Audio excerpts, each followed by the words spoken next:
সম্মানিত সুপ্রিয় বন্ধুরা, আসসালামু আলাইকুম। চলুন দাবার এই টপিক নিয়ে আমরা আরো একটা ক্লাস দেখি। আর এই ক্লাসে কি করব আমরা, যে কোনো একটা গুটিকে আমরা যদি এখান থেকে ক্লিক করি তাহলে এই গুটিটা হাইলাইট হয়ে যাচ্ছে, তাই না? এই বিষয়টা দেখব। সেই সাথে আমরা কোনো একটা গুটিকে যদি সিলেক্ট করে চাল দিতে চাই, উল্টাপাল্টা চাল দিব, সমস্যা নেই, পরবর্তী ক্লাসে আমরা এটা ঠিকঠাক চাল দিব। তবে আজকের ক্লাসে আমরা কি করব, এখান থেকে এটাকে সিলেক্ট করতে পারছি, আবার যে কোনো জায়গায় এটাকে মুভমেন্ট করাতে পারছি, মানে এরকম উল্টাপাল্টা চাল দিতে পারছি। যেমন ধরুন, দাবার কিন্তু নিজস্ব একটা রুলস রয়েছে। রুলসটা কি, প্রত্যেকটা গুটির আলাদা আলাদা নিয়ম রয়েছে। এই গুটিটা এইভাবে চালতে হবে, এটা কিন্তু নিয়ম রয়েছে। আপনি ইচ্ছা করলেই এই রাজাকে তুলে এনে এখানে চাল দিতে পারবেন না, আপনি ইচ্ছা করলে মন্ত্রীকে এখান থেকে তুলে এনে এখানে চাল দিতে পারবেন না। এটা দাবার রুলসের বাহিরে। আজকের ক্লাস থেকে আমরা কোনো একটা ঘরের উপর যদি ক্লিক করি তাহলে সেই ঘরকে আগে সিলেক্ট করতে হবে। এখানে 64টা ঘর, প্রত্যেকটা ঘরের অ্যাক্সেসটা আগে নিতে হবে। মূল কথা এটাই, যে এখানে যদি অ্যাক্সেস না নেন তাহলে গুটিগুলো চালা যাবে না, তাই না?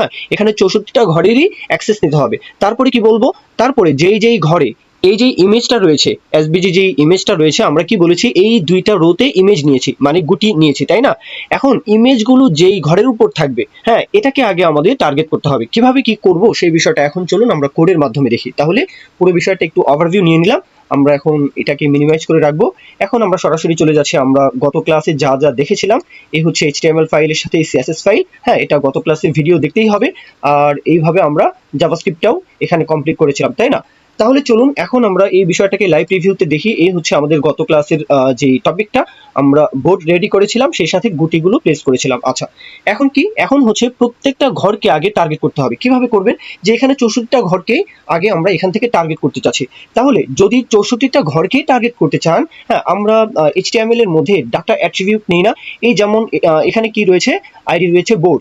এই বোর্ডের মধ্যে আমরা কি করেছি, 64টা স্কোয়ার ডিপ বানিয়েছি, তাই না? এই বোর্ডের মধ্যেই, তাই না? গত ক্লাসগুলো দেখলে এই বিষয়টা বুঝবেন। আচ্ছা, এখন প্রত্যেকটা ঘরের মধ্যে আমরা যদি ডাটা অ্যাট্রিবিউট নিতাম, কিভাবে ডাটা অ্যাট্রিবিউট নেই আগে এই বিষয়টা একটু ক্লিয়ার করি। যে আমরা কি করি, ডাটা লিখে হাইপেন এখানে চলে আসে। এখন হাইপেনের পরে আপনি যে নামটা দিবেন, এখানে ডিপ স্কুল 1 2 3 4 ABCD যেটাই দিবেন, এখানে আমরা যেটাই দিব সেটা কি হয়ে যাবে, ABCD। এখানে ডাটার নামটা কি, ABCD। ওকে, ডাটা হাইপেন ABCD। আচ্ছা, তারপরে এই কোটেশনের মধ্যে আমরা যেটাই দিব 1 2 3 4, সেটাই হচ্ছে ডাটার যে ভ্যালুটা। ওকে, এই ভ্যালুটা হচ্ছে মানে অ্যাট্রিবিউটের ভ্যালুটাই হচ্ছে এখানে।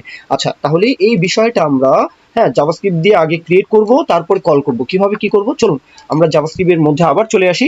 আমরা এখানে স্কোয়ার ডিপ নিয়েছি কয়টা, 64টা। রো হচ্ছে কয়টা, এখানে 0 থেকে স্টার্ট, আর 8-এর চেয়ে কম 7। তাহলে 0 থেকে যেহেতু স্টার্ট তাহলে 8টা, আর এখানে কলাম নিয়েছি কয়টা, 8টা। তো সেম ভাবে এই বিষয়টা লুপের মাধ্যমে 64টা স্কোয়ার ডিপ, এই হচ্ছে square deep document dot gate create element, তাই না? এখানে ডিপ, স্কোয়ার ডিপ এখানে কি ক্রিয়েট হয়েছে। তার মধ্যে আবার কি হয়েছে, তার মধ্যে এখানে আমরা গত ক্লাসে যদি রো ইকুয়াল 0 হয় তাহলে এই লাইনের মধ্যে, এই সারির মধ্যে আমাদেরকে কি করে দাও, ব্ল্যাক কালারের যেই অ্যাক্সেসটা, এই ব্ল্যাক কালারের ইমেজগুলোকে আমরা অ্যাক্সেস করেছি, এখানে প্লেস করেছি। তারপরে 1 যদি হয় তাহলে শূন্যকে এখানে প্লেস করেছি, তাই না? তারপরে 6 যদি হয়, রো সমান 6, তাহলে আমরা এখানে হোয়াইট কালারের যে পন মানে শূন্য, সেটাকে আমরা প্লেস করেছি। আর 7 যদি হয় তাহলে আমরা সেম ভাবে এই বিষয়টা ঘুরিয়ে বলেছি, তাই না? আচ্ছা, খুব ভালো। এখন আমরা এখান থেকে 64টা ঘরেরই অ্যাক্সেস নিতে চাই। আচ্ছা, এখন 64টা ঘরের যদি অ্যাক্সেস নিতে চান, এটা কি বাইরে লিখবেন না, লুপের মধ্যেই তো লিখবেন, তাই না? এই লুপের মধ্যেই তো আমরা 64টা ঘরের অ্যাক্সেসটা নিতে চাই, তাহলে এই লুপের মধ্যেই তো লিখবো। আচ্ছা, তাহলে চলুন আমরা এখানেই লিখতে পারি, অথবা এখানে লিখি, যেখানে লিখি সমস্যা নেই। আচ্ছা, তাহলে 64টা ঘরের অ্যাক্সেস নিব ডাটা অ্যাট্রিবিউটের মাধ্যমে। এখান থেকে আমরা যদি এখন বলি, কি বলতে পারি, যে square dip dot, square dip dot এখানে ডাটা সেট বলবো। তাহলে এই হচ্ছে ডাটা সেট। ডাটা সেটের নামটা কি দিবেন, আমি দিচ্ছি যে রো। ওকে, এখন ইকুয়াল দিয়ে আমরা যে কোটেশনের মধ্যে যে বিষয়টা একটু আগে দেখলাম না এইচটিএমএল এর মধ্যে, সেই বিষয়টা আমরা এখানে চাচ্ছি। আমরা এখানে কি চাচ্ছি, যে রো নাম্বার কত, সেই স্কোয়ার ডিবে রো নাম্বার কত, সেই রো নাম্বারটা আমাদেরকে মানে বের করে এনে দিবে। তারপরে এখান থেকে আমরা সেম ভাবে square dip dot data set, তাহলে ডাটা সেটের এটার নাম দিচ্ছি কলাম। ওকে, এখন কলামের যে নাম্বারটা, এখন বলবেন যে ভাই এই কলাম এই রো এই দুইটা বিষয় কোথা থেকে আসবে, এই দুইটা হচ্ছে ভেরিয়েবল। আমরা তো প্রথমে বলেই দিয়েছি যে রো ইকুয়াল 0, রো যদি 7-এর চেয়ে কম হয় তার মানে 0 1 2 3 4 এইভাবেই কিন্তু রো বাড়বে, এইভাবেই কিন্তু কলাম বাড়বে, তাই না? তো এই বাড়া কমার ভেতরেই কিন্তু কি হবে, যেহেতু লুপের মধ্যেই কাজ হচ্ছে, তাহলে আমরা যেই স্কোয়ার ডিপকে ক্লিক করছি সেই স্কোয়ার ডিপে রো নাম্বার কত, কলাম নাম্বার কত, যেমন ধরুন এখান থেকে আমরা শুরু করি, এটা হচ্ছে রো নাম্বার 0 1 2, তাই না? এটা হচ্ছে রো নাম্বার 2। রো নাম্বার 2, কিন্তু এখন যদি আমরা বলি এই ঘরটা কত, এই ঘরে ক্লিক করলে এই ঘরের অ্যাক্সেসটা নিতে চাই, তাহলে কিভাবে কি বলবো, তাহলে 0 1 2 3, তার মানে কলাম নাম্বার 3 রো নাম্বার 2, হ্যাঁ 0 1 2 আর কলাম নাম্বার হচ্ছে 0 1 2 3। এবার তাহলে আমরা যদি কোনো একটা ঘরকে স্কোয়ার ডিপকে অ্যাক্সেস নিতে চাই, তাই না, যে কোনো ঘরের উপর ক্লিক করলে সেটা যদি আমরা অ্যাক্সেস নিতে চাই, তাহলে সেটাকে আমরা ক্লিক ইভেন্টের মাধ্যমে এখান থেকে আমরা উল্লেখ করবো, তাই না। সেটা কি square dip dot add event listener, আমরা তো এখান থেকে ভেরিয়েবলটা নিয়েছি, তাই না, ভেরিয়েবল ডিক্লেয়ার করেছি। আচ্ছা, এটাকে আমরা যদি উপরের দিকে করি তাহলে ভালো হয়। হ্যাঁ, এখানে আমরা শুরুর দিকে করি, আমরা ভেরিয়েবলকে সবসময় উপরের দিকেই নিই, তাই না। তাহলে এই হচ্ছে স্কোয়ার ডিপকে আমরা ডাটা সেট দ্বারা উল্লেখ করেছি, আর রো দ্বারা এখানে লুপের পরে সে ডিক্লেয়ার হয়ে আছে। এখন আমরা যে বিষয়টা উল্লেখ করব সেটা হচ্ছে এখানে, হ্যাঁ এখানে আমরা কি করব, এই যে square dip dot add event listener সেই বিষয়টা দিয়ে তাকে আমরা মানে কোন ঘরকে আমরা ক্লিক করতে চাচ্ছি সেটাকে আমরা এখান থেকে উল্লেখ করব। তাহলে অ্যাড ইভেন্ট লিসেনার, এখান থেকে আমরা ইভেন্টটা কি ক্লিক, তাকে আমরা বলে দিলাম, তারপরে কি হবে ফাংশন চলবে। তাহলে এই হচ্ছে ফাংশন, প্রথম বন্ধনী দিলাম, দ্বিতীয় বন্ধনী দিলাম। এই বিষয়টা কি আপনারা বুঝতে পারছেন কিনা? আচ্ছা, যদি না বুঝেন কোডটা দেখুন, হ্যাঁ এই সামান্য একটু কোড দেখলেই হ্যাঁ উপরে আমরা কেন ডাটা সেট ব্যবহার করলাম সেই বিষয়টা একেবারে সহজেই বুঝতে পারবেন আর কি। আচ্ছা, তাহলে এখন আমরা কি চাচ্ছি, এখন আমরা কনসোল ডট লগ এর মাধ্যমে দেখতে চাচ্ছি, কনসোলে দেখতে চাচ্ছি বিষয়টা যে আমরা যেই ঘরকে ক্লিক করছি সেই ঘরটা আসলে রো নাম্বার কত আর কলাম নাম্বার কত। তাহলে কোটেশন দিন, যেহেতু আমরা স্ট্রিং লিখছি যে আমরা দেখতে চাই তুমি হচ্ছে, বা কিভাবে টেক্সটটা কিভাবে নেই যে রো নং এভাবে নিই, হ্যাঁ রো নং প্লাস চিহ্ন দিয়ে আমরা এখন ভেরিয়েবলটা দেখতে চাচ্ছি, তাহলে এই হচ্ছে রো। এইভাবে আমরা কলামকেও দেখতে চাই, তাহলে এটা হচ্ছে কলাম নং, তাহলে এই হচ্ছে কলাম নং, এখানে আমরা দেখতে চাচ্ছি যে কলাম। ওকে, এখন চলুন তো আমরা এখানে চলে আসি, আমরা ইন্সপেক্ট করি বিষয়টাকে। এখন আমরা কনসোলটা ওপেন করি, এই হচ্ছে কনসোল। লক্ষ্য করুন, যখনই আমরা এখানে বলেছিলাম কি এই ঘরটা হচ্ছে রো নাম্বার 2, তাই না, আর column number 3, row number 2 column number 3 আসলো কিনা। এখানে যদি একটু স্পেস নিতে চান তাহলে কি করবেন, এখান থেকে আমরা একটু স্পেস বাড়াতে চাই, তাই না, তাহলে এখান থেকে এইভাবেই নেই, তাহলে কিন্তু স্পেসটা চলে আসবে। এখন আমরা এখানে আবার ক্লিক করি, এই তো চলে আসে। এখন যে কোনো ঘরকে আমরা এখানে ক্লিক করলে রো নাম্বার 4 কলাম নাম্বার 5 এখানে ক্লিক করলে মানে আমরা যে কোনো ঘরকে যদি আমরা এখান থেকে ক্লিক করি সেই ঘরকে কি করতে পারছি, আমরা টার্গেট করতে পারছি। একেবারে ইজি না? আচ্ছা, টার্গেট তো করলাম, এখন আমাদেরকে আরো একটা বিষয় এখান থেকে হ্যাঁ আমরা কন্ডিশন উল্লেখ করব, সেটা হচ্ছে কি কোনো একটা ঘরে আমরা ক্লিক করলাম কিন্তু সেই ঘরটা যদি ফাঁকা হয় তাহলে কোনো কিছু করার দরকার নেই, কিন্তু সেই ঘরের উপর যদি এই যে ইমেজটা রয়েছে এই ইমেজটা থেকেই থাকে তাহলে আমাদেরকে সেটাকে টার্গেট করে দাও, আর মুভমেন্ট করানোর জন্য চাল দেওয়ার জন্য অপশন রেডি করে দাও, এই বিষয়টা চাচ্ছি, তাই না। যে কোনো ঘরকে আমরা যদি সিলেক্ট করতে না পারি, টার্গেট করতে না পারি, তাহলে এই চালটা দিতে পারবো না। এই জন্য পূর্ব শর্তই হচ্ছে প্রত্যেকটা ঘরকে আগে আমরা অ্যাক্সেস করে নিলাম, তাই না, অ্যাক্সেসটা নিয়ে নিলাম। এখন কি, এখন কথা হচ্ছে যে প্রত্যেকটা ঘরে তো আর গুটি নেই, যেই ঘরে গুটি আছে তাহলে এই বিষয়টা কিভাবে করবেন, একেবারে ইজি। লক্ষ্য করুন তো, আমরা এটাকে একটু সুন্দরভাবে অ্যালাইন করি। আচ্ছা, লক্ষ্য করুন তো, প্রত্যেকটা ঘরের ক্ষেত্রে আমরা যেই ঘরের মধ্যে আর কি ইমেজটা রয়েছে, হ্যাঁ সেই ঘরকে আমরা এখান থেকে বলে দিয়েছি যে তোমার মধ্যে কি রয়েছে, ইমেজ ট্যাগ রয়েছে। ইমেজ ট্যাগের মধ্যে আবার আমরা HTML দিয়ে ট্যাগ নিই, ট্যাগের পরে আমরা কি নেই, ক্লাস নেম নেই, আইডি নেই, তাই না। এখান থেকে একটা ক্লাস নেম দেখতে পাচ্ছি যে কি পিস, এই পিস ক্লাস নেমটা অথবা ইমেজ ট্যাগটা আছে কিনা কোনো একটা রো এর মধ্যে, কোনো একটা কলামের মধ্যে। আচ্ছা, এই বিষয়টা কিভাবে অ্যাক্সেস করতে পারি চলুন। তাহলে এখানে আমরা স্কোয়ার ডিবের উপর যদি ক্লিক করা হয়, যে কোনো একটা স্কোয়ার ডিবের উপর যদি ক্লিক করা হয় তাহলে আমরা চেক করব যে এই ইমেজটা এখানে আছে কিনা। তাহলে কিভাবে কি করব, লক্ষ্য করুন, একেবারে ইজি বিষয়।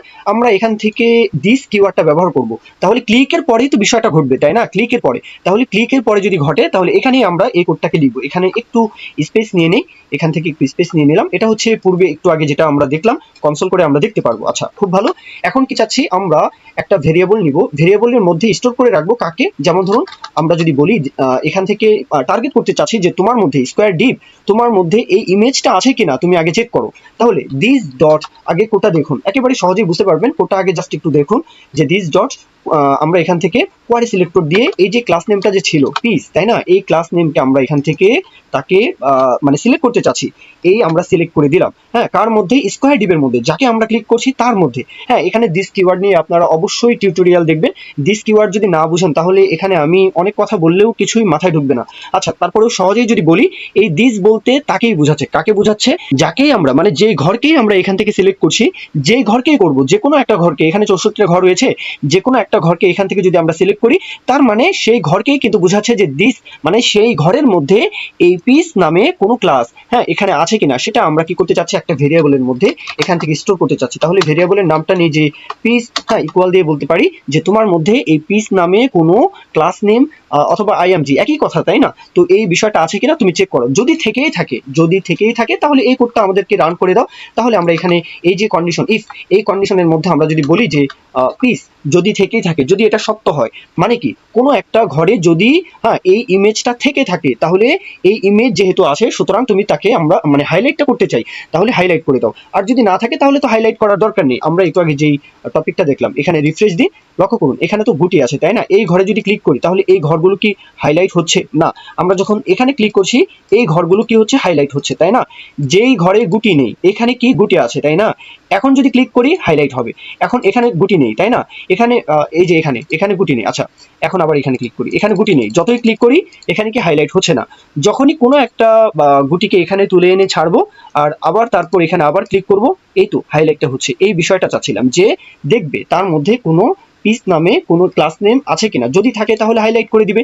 এটা কি যদি কন্ডিশনটা ট্রু হয় তাহলে এখানে আমরা কথাটা বলবো, এখানেই বলবো, সমস্যা নেই। এখানে আমরা বলতে পারি যে piece dot class list dot add, just এই বিষয়টা বলবো। এখন যে কোনো একটা ক্লাসের নাম আমরা এখান থেকে অ্যাড করতে চাচ্ছি, ক্লাসের নামটা হতে পারে, আগে অ্যাডটা বলি, ক্লাস লিস্ট ডট অ্যাড। এখান থেকে আমরা সিলেক্টেড নামে, যেমন ধরুন এখানে সিলেক্টেড নামে একটা ক্লাস এখান থেকে উপস্থাপন করলাম। এখন এই সিলেক্টেড আসলে ক্লাস ধরলেই তো হবে না, এটাকে সিএসএস দিয়ে ডিজাইন করে রাখতে হবে। তাহলে সিএসএস স্টাইলে আবার চলে আসলাম, নিচের দিকেই আমরা এখানে বললাম ইজি বিষয়, একেবারে সহজ। এই সিলেক্টেডকে ধরে আমরা যদি এখানে বলে দিই যে তোমার আউটলাইন থাকবে, জাস্ট এই যে আউটলাইন 4 পিক্সেল সলিড, যেমন ধরুন গ্রিন কালার, এই হচ্ছে গ্রিন। যদি সরাসরি গ্রিন না দেন তাহলে একটু ঘুরিয়ে দিবেন, একটু লাইট কালার রাখলাম। এখন লক্ষ্য করুন তো যে কোনো গুটিকে যদি আমরা সিলেক্ট করি তাহলে কিন্তু সেটা হাইলাইট হয়ে যাচ্ছে কিনা। আর যদি কোনো ঘরে গুটি না থাকে তাহলে এটা আর কিন্তু সিলেক্ট হচ্ছে না। এখানে যতই ক্লিক করি কোনো কিছুই কিন্তু হচ্ছে না। কিন্তু এই গুটিটাকে আমরা যদি মানে ক্লিক করি, গুটি যেখানে আছে সেই স্কোয়ার ডিপ কি হাইলাইট হয়ে যাচ্ছে কিনা। আচ্ছা, এখানে তাহলে প্রবলেমটা কি? এখানে এখন প্রবলেমটা হচ্ছে যে যাকে ক্লিক করছি তার মধ্যেই এই ক্লাস লিস্টটা অ্যাড হয়ে যাচ্ছে, রিমুভ হচ্ছে না, তাই না? রিমুভ করার জন্য একটা তরিকা এখান থেকেই অবলম্বন করতে হবে। আচ্ছা, যদি এখানে এই কন্ডিশন ম্যাচ হয় তাহলে রিটার্ন যেন হয়ে যায়, মানে এখান থেকে মুভমেন্টের জন্য নিচের দিকে যেন আর কোডটা না যায়, এই জন্য এখান থেকে আমরা বলে দিই যে রিটার্ন করে দাও। আচ্ছা, এবার গুরুত্বপূর্ণ একটা বিষয়, একটু ঠান্ডা মাথায় চিন্তা করুন যে এখানে কি হচ্ছে। এখানে ব্যাপারটা ঘটছে যে যদি কোনো স্কোয়ার ডিবের উপর গুটি থেকে থাকে, তাহলে এই কন্ডিশনটা ম্যাচ হবে, তাই না? এই কন্ডিশন যেহেতু সত্য, পিস, তার মানে পিস আছে কিনা দেখো। যদি ইমেজ, পিস বলতে ইমেজ, গুটি যদি থেকেই থাকে তাহলে এই মানে এর মধ্যে যা আছে এই কোডটা রান হবে, তাই তো? একেবারে সিম্পল। যদি কিছু না থাকে, যদি এই কন্ডিশনটা সত্য না হয়, তাহলে কোড নিচের দিকে চলে আসবে। যেখানে আমরা এখানে কিছুই লিখি নেই আপাতত, এই জন্য কোনো কিছু এখানে ঘটবে না। কিন্তু কথা হচ্ছে কি, আমরা এখানে চাচ্ছি কি যে কোনো একটা গুটিকে আমরা সিলেক্ট করতে পারছি, খুব ভালো। আবার পুনরায় যদি আমরা কোনো গুটির উপর সিলেক্ট করি, তার মানে এই যে বিষয়টা যে সিলেকশন, মাল্টিপল সিলেকশন, এটা কি একটা ভেরিয়েবল নিয়ে আমরা আগে বলে দিব যে মাল্টিপল সিলেকশন তুমি আগে নাল থাকো, এই বিষয়টা আগে ধরে দিব। তারপরে আমরা এই কন্ডিশনের মধ্যে সেই ভেরিয়েবল ধরে বলবো যে আগে যে গুটিকে সিলেকশন করা আছে সেটাকে তুমি কি করে দাও, ক্লাস লিস্ট রিমুভ করে দাও। ওকে, মানে কথা যদি এখন না বুঝেন, চলুন আমরা উপর থেকেই ধরি। এটা হচ্ছে আমাদের একটা অবজেক্ট ছিল, তাই না? এই অবজেক্টকে আমরা মিনিমাইজ করে রাখি, উপরেই আমরা এখান থেকে লেট দিয়ে ধরবো। চলুন এই উপরের লাইনে আমরা এই একটা ভেরিয়েবল নেই, ভেরিয়েবলের নামটা নিয়ে যে লেট, সিলেক্টেড পিস, ওকে, ইকুয়াল দিয়ে আমরা বলতে পারি যে প্রথমত তুমি কি থাকো, নাল থাকো। ওকে, এখন নাল তো আছে। এখন লক্ষ্য করুন, কোড আমি এক্সপ্লেন করব, কোনো সমস্যা নেই, জাস্ট একটু মাথা ঠান্ডা রেখেই চিন্তা করুন। যদি কোনো গুটি থেকেই থাকে তার মানে কি, এখন প্রথমত কি আছে, নাল সিলেকশন, এই যে সিলেক্টেড পিস সে কি আছে, নাল আছে। ওকে, খুব ভালো। এখন এই কন্ডিশনের মধ্যে যখন যাবে, লক্ষ্য করুন, এই কন্ডিশনের মধ্যে যখন যাবে তখন আমরা এখানে যদি বলে দিই যে সিলেক্টেড পিস, তখন আমরা যাকে ক্লিক করব সেই ইমেজ দিয়ে যেন সিলেকশন পিসটা কি হয়ে যায়, এই ভেরিয়েবলটা যেন আপডেট হয়ে যায়। তাহলে আমরা এখান থেকে পিস দ্বারা তাকে আপডেট করে দিলাম, খুব ভালো, তাই না? তার মানে কি বুঝালাম, এখান থেকে আমরা ঘোড়াকে সিলেক্ট করলাম, তাই না? খুব ভালো। যখনই আমরা প্রথমত কি সে নাল, আমরা যখনই ঘোড়াকে সিলেক্ট করলাম তার মানে কি এই সিলেক্টেড পিস এখন কি পিস দ্বারা পরিবর্তন হয়ে গেল। এখন আর কি সে নাল আছে, এই নালের জায়গায় এখন কি ঘোড়া, তাই না? মানে নাইট, এই নাইটটা কি এখানে গিয়ে স্টোর হয়ে আছে। তারপরে যখনই আমরা এই রক, এটা হচ্ছে নৌকা, এই নৌকার উপর ক্লিক করব, তার মানে কি এই নৌকাটা তখন কি আপডেট হয়ে যাবে। কিভাবে আপডেট হবে, আগে এখানে ছিল কি পিস এখানে কি ছিল, এখানে ছিল নাইট মানে ঘোড়া। ঘোড়ার বদলে এখন যখনই আমরা নৌকার উপর ক্লিক করব তখনই এটা আপডেট হয়ে কি হবে, নৌকা, তাই না? তখনই এখানেও কিন্তু আপডেট চলে আসবে যে নৌকা। এই কথাটুকু তো বুঝতে পারলেন, তাই না? একদমই সহজ বিষয়, এই এতটুকু তো বুঝতে পারলেন। এখন এই বিষয়টাকে, এই কথাটাকে আমরা ঘুরিয়ে কোডের মাধ্যমে দেখব। কি দেখব, লক্ষ্য করুন। এই কোডের মধ্যে যদি আমরা বলি, কেন এই কোডের মধ্যে বলতে হবে যে আগে থেকে কোনো গুটিকে সিলেকশন মানে সিলেক্ট করা আছে কিনা এটা আগে চেক করো। কিভাবে চেক করবে, লক্ষ্য করুন। এই হচ্ছে আমাদের সিলেক্টেড পিস। হ্যাঁ, এটা কি প্রথমে কি থাকবে, সে কিন্তু মিথ্যা থাকবে। কিভাবে মিথ্যা থাকবে, এখন প্রথমেই হ্যাঁ খেলা শুরু হওয়ার সাথে সাথে এখন কি সিলেক্টেড পিস নাল, তাই না? খুব ভালো। নাল যখন আছে এই কন্ডিশনটা তখন কি মিথ্যা, তার মানে কি সিলেক্টেড পিস এখন কি হয়ে আছে, নাল হয়ে আছে। আচ্ছা, যদি নাল হয়ে থাকে তখন নিচের সারিতে কোডটা চলে আসবে, এখানে কোডটা চলে আসবে, তখন আর কোনো কিছু করার প্রয়োজন নেই। এখন লক্ষ্য করুন, এখন তারপরে যখনই আবার আমরা ক্লিক করবো, এখানে ঘোড়া ক্লিক করলাম, কোনো সমস্যা নেই, কোডটা কি এখানে চলে আসলো, তাই না? পরবর্তীতে আবার যখন এখানে আমরা ক্লিক করব, তার মানে কি আগে ছিল ঘোড়া, এখন কি নৌকা, তাই না? যখনই নৌকা হয়ে যাবে, এখানে লক্ষ্য করুন, যখন সে এখানে কি ছিল, আগে নাল ছিল, তারপরে আবার কি আসলো, ঘোড়া আসলো, তাই না? ঘোড়া যখন আসলো তখনই এই কন্ডিশনটা সত্য হয়ে গেল, তাই না? এই কন্ডিশনটা তখন ট্রু হয়ে গেল, তাই না? যখনই ট্রু হয়ে গেল, যখনই ট্রু হয়ে যাবে তখনই এটার যে হাইলাইট সেটা মুছে ফেলবে। আবার লক্ষ্য করুন, আমরা যদি এখন লিখি যে সিলেক্টেড পিস ডট হ্যাঁ class list dot remove, class list dot remove, আগে কোডটা লিখি তারপর আবার এক্সপ্লেন করব, কোনো সমস্যা নেই। এখন আমরা সিলেক্টেড নামে যে ক্লাসটা ছিল, সিলেক্টেড এই ক্লাসটাকে রিমুভ করতে চাচ্ছি। একেবারে সহজ একটা বিষয়, আবার আমরা এক্সপ্লেন করি। হ্যাঁ, এখান থেকে আবার শুরু করি। প্রথমেই সিলেক্টেড পিস নাল, এখন কি অবস্থায় আছে, নাল, তাই না? খুব ভালো, কোনো সমস্যা নেই। আমরা যদি যেই ঘরে গুটি নেই সেই ঘরে যদি ক্লিক করি, 1000 বার ক্লিক করলেও এখানে যেহেতু কন্ডিশনে লিখি নেই কোনো কিছুই হবে না। আমরা তো এটাই চাই, যেই ঘরে গুটি নেই সেই ঘর নিয়ে আমাদের কোনো মাথা ব্যথা আপাতত নেই।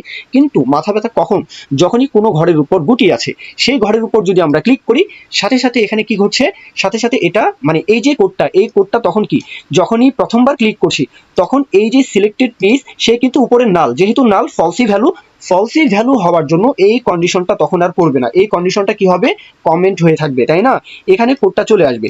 যেমন ধরুন আমরা এই মন্ত্রীকে ক্লিক করছি, তার মানে মন্ত্রীকে ক্লিক করার মুহূর্ত পর্যন্ত এই কোডটা কি রান করবে না, এই কোডটা কি কমেন্ট হয়ে থাকবে, তাই না? মানে এইভাবে চিন্তা করুন। তারপরে এখানে যেহেতু আপডেট হয়ে গেল সিলেক্টেড পিস ইকুয়াল মন্ত্রী, এখানে কি মন্ত্রী, এখান থেকে কোডটা গিয়ে আবার এখানে স্টোর হয়ে থাকলো, তাই না? যে এখানে কি কুইন বা মন্ত্রী। আচ্ছা, যখনই এখানে মন্ত্রী হয়ে আছে, তারপর আবার ফিরসে যখন আবার আমরা এখানে ক্লিক করব ঘোড়া, ফিরসে যখনই আবার এখানে আমরা ক্লিক করব ঘোড়া, এই ঘোড়ার উপর ক্লিক করার সাথে সাথে এই যে সিলেক্টেড পিস সে আবার কি হয়ে যাবে, ট্রু হয়ে যাবে। কেন ট্রু হয়ে যাবে, আগে ছিল নাল, এটা ফলসি ভ্যালু, এখন ট্রুথি ভ্যালু। কেন, এখন সিলেক্টেড পিস ইকুয়াল কি কুইন, যখনই কুইন মানে মন্ত্রী যখনই থাকবে তখনই কি হবে, এখান থেকে সিলেক্টেড পিসকে বলে দিলাম যখনই তুমি মন্ত্রীকে পাচ্ছ তখনই তুমি কি করে দাও, সিলেক্টেড পিসের যে ক্লাস লিস্ট এটা তুমি হ্যাঁ মানে রিমুভ করে দাও। যখনই রিমুভ করে দিবে মন্ত্রীর উপর থেকে এই সিলেক্টেড পিসের যে হাইলাইট সেটা রিমুভ হয়ে যাবে, আর তারপরে যাকে আমরা ক্লিক করলাম ঘোড়া, এই ঘোড়ার উপর গিয়ে পড়বে। এই তো, একেবারে সহজ।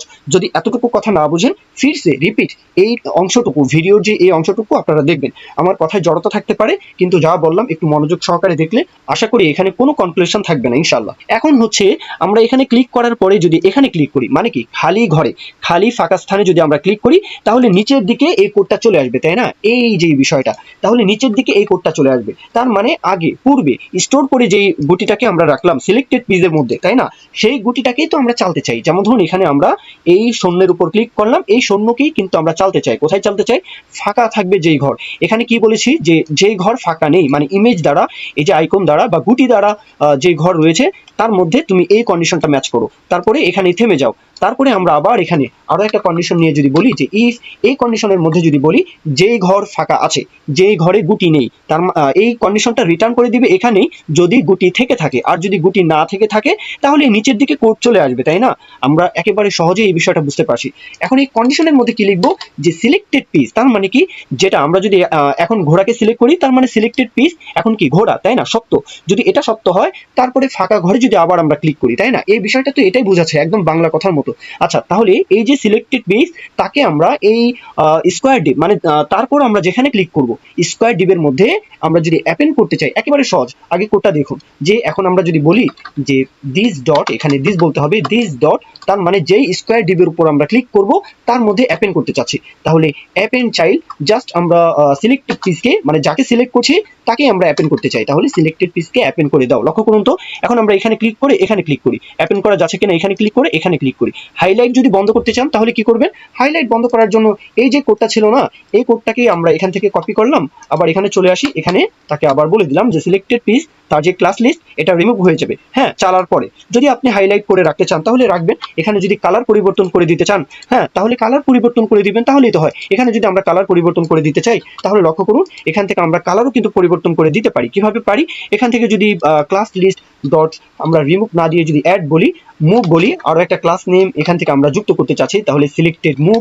হ্যাঁ তাকে ধরে যদি আমরা এখান থেকে কপি করলাম, তারপর এখানে আবার চলে আসি, এখানে বলে দিলাম যে এটার যে আউটলাইন হবে, হ্যাঁ সবকিছুই সেম সেম থাকবে, জাস্ট কালারটা পরিবর্তন হবে। তাহলে এই কালার কোডটাকে জাস্ট আমরা একটু ঘুরিয়ে বললাম, তাহলে লক্ষ্য করুন তো এখন এখানে থেকে সিলেক্ট করলাম, এখানে যদি ক্লিক করি তার মানে এটা সিলেক্টেড।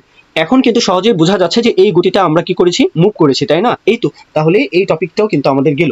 এখন আমরা চাই, হ্যাঁ কোডের মধ্যে যদি বাগ সৃষ্টি করতে না চান, যে চাল দেওয়ার পরে আবার এই যে সিলেক্টেড পিস সে আবার কি হয়ে যাবে, নাল হয়ে যাবে, পূর্বের স্থানে আবার চলে আসবে। তাহলে সিলেক্টেড পিস, হ্যাঁ চাল দেওয়ার পরে তুমি আবার পূর্বের স্থানে তুমি চলে আসো, তার মানে নাল হয়ে যাও। এই যে কোডটুকু আমরা সিলেক্টেড পিসকে আবার বলে দিয়েছি যে তুমি নাল হয়ে যাও, এটার মানে এটাই যে নতুন করে যেন চাল দেওয়ার অপশনটা আবার তৈরি হয়। এই জন্য আমরা একবার এই গুটিকে চাললাম, আবার এই গুটিটা আবার এখানে চাললাম, এখানে গুটি চাল দেওয়ার সাথে সাথে কিন্তু এটাও হাইলাইট হয়ে থাকবে। এই জন্যই বলেছিলাম যে এই ক্লাস লিস্টটাকে আপাতত আমরা কি বলে দিই, এই ক্লাস লিস্টটা আপাতত এখান থেকে আমাদের রিমুভ থাকুক। ওকে, পরবর্তী ক্লাসে আমরা হাইলাইটের যে বিষয়টা এটা তো আমরা দেখবই, তাই না? আপাতত এখানে এই কোডটাকে আমরা লিখি। হ্যাঁ, বুঝতে তো পারলেন যে এটা আমরা কম বেশ করতে পারবো, সমস্যা নেই। এখান থেকে আমরা সিলেক্ট করলাম, এখানে চাল দিলাম, হ্যাঁ তারপরে নতুন ভাবে যেন আবার কোডটা শুরু হয়, এই জন্য সিলেক্টেড পিস ইকুয়াল দিয়ে আমরা আবার পুনরায় উপরে যেভাবে এই ভেরিয়েবলটা নিয়েছিলাম সেম বিষয়টা এখানেও আমরা বলে দিলাম। এখন কিন্তু আমরা উল্টাপাল্টা সব রকমের চাল দিতে পাচ্ছি কিনা। তো এই পর্যন্তই ছিল আজকের ক্লাসটি। যদি মনে করেন যে ক্লাসগুলো থেকে আপনারা কোনো না কোনো কিছু শিখতে পাচ্ছেন, জানতে পাচ্ছেন, অবশ্যই লাইক কমেন্ট শেয়ার করতে ভুলবেন না, চ্যানেলটি সাবস্ক্রাইব করে রাখতে ভুলবেন না। এই পর্যন্তই ছিল, সকলে ভালো থাকবেন, দোয়া রাখবেন। আল্লাহ হাফিজ, আসসালামু আলাইকুম।